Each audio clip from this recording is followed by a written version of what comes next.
بسم اللہ الرحمن الرحیم۔ پرانے زمانے میں ایک بادشاہ تھا جس کی حکومت دنیا پر بھی تھی اور اللہ کی دی ہوئی سلطنت پر بھی تھی۔ ایک دن اتفاقاً سواری پر سوار ہو کر اپنے خواص کے ساتھ شکار کو نکلا۔ وہ پہاڑ پر شکار کی تلاش میں تھا کہ اچانک اس کی نگاہ ایک خوبصورت لونڈی پر پڑی، جسے دیکھتے ہی بادشاہ کی جان اس لونڈی کی غلام بن گئی۔ اس کی جان کا پرندہ جب عشق کی شدت سے پنجرے میں تڑپ اٹھا تو اس نے مال دے کر اس حسین لونڈی کو خرید لیا اور اپنے محل لے آیا۔ کچھ ہی دن گزرے تھے کہ تقدیر الہی سے وہ لونڈی بیمار ہو گئی، جس سے بادشاہ بہت پریشان ہو گیا۔ بادشاہ نے ملک بھر سے طبیبوں کو جمع کرنے کا اعلان کر دیا اور طبیبوں سے کہا کہ ہم دونوں کی جان تمہارے ہاتھوں میں ہے۔ میری جان تو معمولی ہے، لیکن میری جان کی جان لونڈی ہے۔ اگرچہ میں دکھی اور زخمی ہوں، لیکن میرا علاج یہی ہے کہ اس لونڈی کو تندرستی مل جائے، اور ہاں، جس نے اس کا علاج کر دیا، یوں سمجھو اس نے میرے خزانے کو پا لیا۔ طبیبوں نے کہا، بادشاہ سلامت، ہم جان لڑا دیں گے۔ ہم میں سے ہر شخص دنیا کا ایک مسیحا ہے اور ہمارے پاس ہر درد کا مرہم موجود ہے۔ غرض انہوں نے بڑا دعویٰ کیا، مگر تکبر کی وجہ سے انشاءاللہ نہ کہا تو اللہ تعالیٰ نے انسان کی مجبوری ان پر ظاہر کر دی اور ان کی دعائیں بے اثر کر دیں۔ لونڈی جو کہ خوب بیمار رہی، اس قدر طبیبوں نے علاج کیا، بے فائدہ رہا اور لونڈی مرض کی وجہ سے سوکھ کر بال کی طرح ہو گئی۔ ہار کر بادشاہ سلامت نے جب حکیموں کی بے بسی دیکھی تو ننگے پاؤں مسجد کی طرف بھاگا اور سر سجدے میں رکھ کر خوب رویا اور آہوازاری کی، حتیٰ کہ آنسوؤں سے سجدے کی جگہ تر ہو گئی۔ جب وہ اس گہرائی سے نکل کر اپنے ہوش میں آیا تو اللہ کی حمد و ثنا میں خوب مشغول ہوا اور کہنے لگا کہ اے میرے پروردگار، دنیا کی سلطنت تیرا معمولی سا انعام ہے۔ میں تجھے کیا عرض کروں کہ تو خود پوشیدہ باتوں کو جاننے والا ہے۔ میرا اور ان طبیبوں کا حال تیرے سامنے ہی ہے۔ راستے سے ہم پھر بھٹک گئے، لیکن تیرا فرمان ہے کہ اے انسان، اگرچہ میں تیرا سارا بھید جانتا ہوں، لیکن پھر بھی میری بارگاہ میں اپنا حال خود بیان کر۔ جب بادشاہ نے اللہ کے حضور تہہ دل سے فریاد کی تو اللہ کی رحمت کا دریا جوش میں آ گیا۔ بادشاہ کو روتے روتے نیند آ گئی۔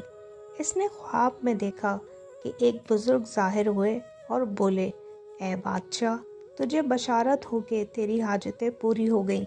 اگر کل کو کوئی اجنبی شخص تمہیں نظر آئے تو وہ ہماری طرف سے ہوگا۔ وہ ماہر طبیب ہے، اسے کے علاج میں جادو اور اس کے مزاج میں اللہ کی قدرت دیکھنا۔ چنانچہ جب بادشاہ خواب سے بیدار ہوا تو غم سے بے پرواہ ہو کر لونڈی کا غلام بننے کی بجائے پھر سے بادشاہ بن گیا اور جھروکے میں بیٹھ کر انتظار کرنے لگا کہ خدائے بھید اس پر خواب کی تعبیر کی صورت میں ظاہر ہو۔ چنانچہ ایک مرد کامل اسے نظر آیا جو چاند جیسا خوبصورت لگا۔ وہ نشان جو بادشاہ نے خواب میں دیکھا مہمان کے چہرے پر ظاہر ہوا۔ ولی میں اللہ کا نور ظاہر ہوتا ہے، اگر تو صاحب دل ہے تو اچھی طرح دیکھ لے گا۔ جب بادشاہ نے اس ولی کو دیکھا تو دربانوں کی بجائے خود آگے بڑھا اور اپنے غیبی مہمان کے سامنے حاضر ہوا۔ بادشاہ جب اپنے مہمان کے ساتھ ملا تھا تو بادشاہ نہیں بلکہ فقیر بن کر گیا۔ ہاتھ پھیلائے، اس کے ہاتھوں اور پیشانی کو چوما اور ساتھ لے جاتے ہوئے بولا کہ مجھے صبر کرنے سے خزانہ مل گیا۔ تیری ملاقات ہر سوال کا جواب ہے اور بے شک تجھ سے مشکل حل ہوتی ہے۔ پھر بادشاہ مجلس کے بعد اپنے حرم میں سرا میں لے گیا جہاں وہ لونڈی بیمار تھی۔ اس طبیب نے لونڈی کا ملاحظہ کر کے بتایا کہ جو دوا پہلے طبیبوں نے دی موزوں نہ تھی، کیونکہ وہ اس کی اندرونی حالت سے واقف نہ تھے۔ اس طبیب نے مرض کو بھانپ تو لیا لیکن بادشاہ کو کچھ نہ بتایا۔ طبیب سمجھ گیا تھا کہ لونڈی بیچاری دل کی مریضہ ہے، اس کا بدن تو ٹھیک ہے لیکن اس کے دل کو عاشقی کا مرض لگ گیا ہے۔ عاشق کی بیماری دوسری بیماریوں سے بالکل جدا ہوتی ہے۔ الغرض طبیب نے جب لونڈی کی بیماری کے راز سے واقف ہو گیا تو اس نے بادشاہ سے کہا کہ میں تنہائی میں اس سے کچھ بات کرنا چاہتا ہوں، اس لیے مجھے اور لونڈی کو چھوڑ دیا جائے۔ چنانچہ بادشاہ نے اسے تنہا چھوڑ دیا۔ سوائے طبیب اور لونڈی کے وہاں کوئی نہ رہا۔ طبیب نے نہایت نرمی سے پہلے لونڈی سے اس کے شہر کا نام پوچھا، پھر رشتہ داروں اور تعلق داروں کا، اور ہاتھ اس کی نبض پر رکھا۔ پاؤں کے تلوے میں چبھے ہوئے کانٹے کو نکالنا جب ایک مشکل کام ہے تو دل میں لگے کانٹے سے کیا حال ہوگا، یہ ہر کسی کے بس کی بات نہیں۔ اب طبیب بھی اس لونڈی سے بچوں کی طرح پچھلے واقعات پوچھتا جاتا اور اپنا کان اس کی نبض پر رکھے تھا کہ جان لے کہ کس نام پر نبض بھڑکتی ہے اور اس کا جانی محبوب کون ہے۔ مختلف شہروں اور لوگوں کے بارے میں پوچھتے پوچھتے حقیقت معلوم کرنے کی کوشش کرتا رہا، لیکن نہ تو لونڈی کا چہرہ زرد ہوا اور نہ ہی نبض بھڑکی۔ باتیں کرتے کرتے اچانک شہر سمرقند کا ذکر آیا تو لونڈی نے ٹھنڈی آہ بھری اور اس کی آنکھوں سے آنسو جاری ہو گئے۔ کہنے لگی، وہاں ایک تاجر نے مجھے ایک مالدار سونار کے پاس بیچ دیا۔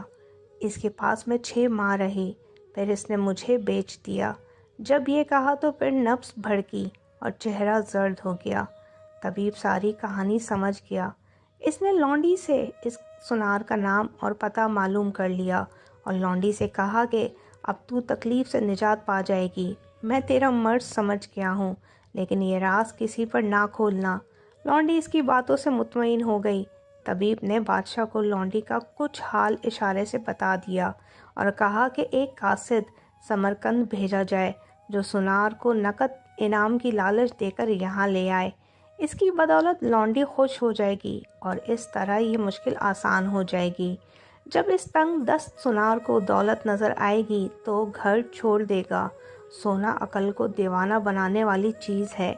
بادشاہ نے طبیب کی بات سن کر 2 قاصد سونار کی تلاش میں روانہ کیے۔ وہ دونوں سمرقند پہنچ کر سونار سے ملے اور اس کے کام کی بے حد تعریف کی۔ کپڑوں کا جوڑا اور کچھ سونا چاندی اسے دے کر بادشاہ کے پاس چلنے پر آمادہ کر لیا۔ سونار لالچ میں آ گیا اور اپنا شہر اور اولاد چھوڑ کر ان کے ساتھ چل پڑا۔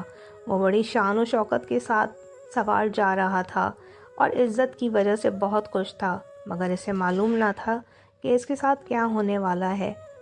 اسے بادشاہ کے سامنے لایا گیا اور بہت عزت افزائی کی گئی۔ بادشاہ نے اسے بہت سا سونا دے کر شاہی زیورات اور برتن بنانے کے کام پر لگا دیا۔ پھر طبیب نے بادشاہ سے کہا کہ لونڈی اسے سونار کو دے دے تاکہ وہ اس کے وصل سے خوش ہو جائے۔ بادشاہ نے لونڈی کا نکاح اس سے کر دیا تاکہ وہ اکٹھے رہیں۔